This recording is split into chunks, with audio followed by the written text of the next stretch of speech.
from love, from speaking to one another about the truth of what we have lived. Through the experiences and unique teaching ability he writes about so eloquently in his book, Mark shares the ways in which this truth-telling and trust become possible. Storytelling is truly an art, and Mark makes it available to all. No one has asked most people to tell their stories in depth. What it was like growing up as the child of an alcoholic or a refugee or a police officer. No one has asked most people where they hid as a child, or when their parent could really see them. Telling our stories to someone who is really listening offers us the experience of being seen, of being felt, as in, I feel you, I feel your heart. Can you feel mine? Can you feel the warmth of my caring? Now more than ever, as we struggle out of deep fear and isolation, we need a teacher and a book such as this. Anyone who works with groups of people who are hurting or seeking in neighborhoods or colleges, churches or prisons, migrant camps, or struggling organizations will be shown how story can become a source of sustenance and healing. Writer Colin McCann says that storytelling is the great democracy, and Mark teaches us how we might be citizens of this beautiful concept. He shows us how to leave the silos of our own points of view, the two-dimensional stuckness of our analytical prisons, and enter into the shared human experiences of connection. Anger and laughter shared, fear and joy passed back and forth. This builds compassion, and this decreases our loneliness. We can breathe differently because sharing and listening bring expansion and even, in Mark's telling, wonder and homecoming. And these bring hope.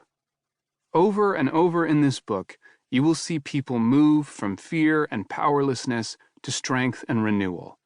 You will see people feeling doomed and misunderstood experience those first glimmers of belief in each other, in life, and, hardest of all, in themselves again. Mark teaches us how and why storytelling has been the collagen of communities since someone in the first cave communities invited others to come sit by the fire, under the moon, and listen to their shared stories. Almost all humans prefer stories about themselves. I know I do. It is through this communion, between the listening and the telling, letting ourselves be seen and heard and acknowledged, that we come to the great, longed-for understanding of why we are here, who we are, what really matters, and that we, in fact, matter. This is the ultimate liberation. This book is a joyful compass toward both freedom and unity.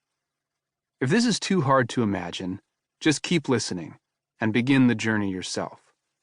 You'll find a mesmerizing tour guide in Mark Yaconelli. And be sure to buckle up. Finding your way home can be a wild ride, one you may have waited a lifetime to begin. Anne Lamott, New York Times best-selling author of Help Thanks Wow, Bird by Bird, and Dusk Night Dawn. Chapter 1. A Place the Soul Once Knew. There are moments, often unexpected, when you find yourself at home in your own life. Simple, gentle, ordinary moments.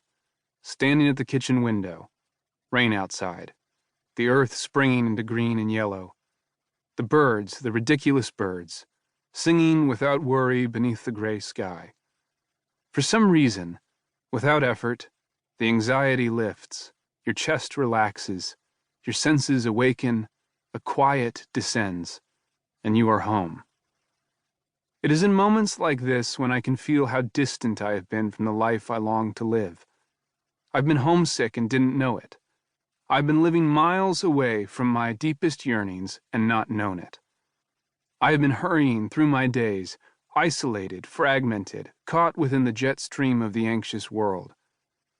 Only now, in the waking stupor, do I feel the alienation and loss and, like a sobering drunk, ask, how long was I out? Months is the reply. Other times, years. I used to sometimes sense in conversations with friends, in the movies, books, and stories we consumed, an unspoken longing for some kind of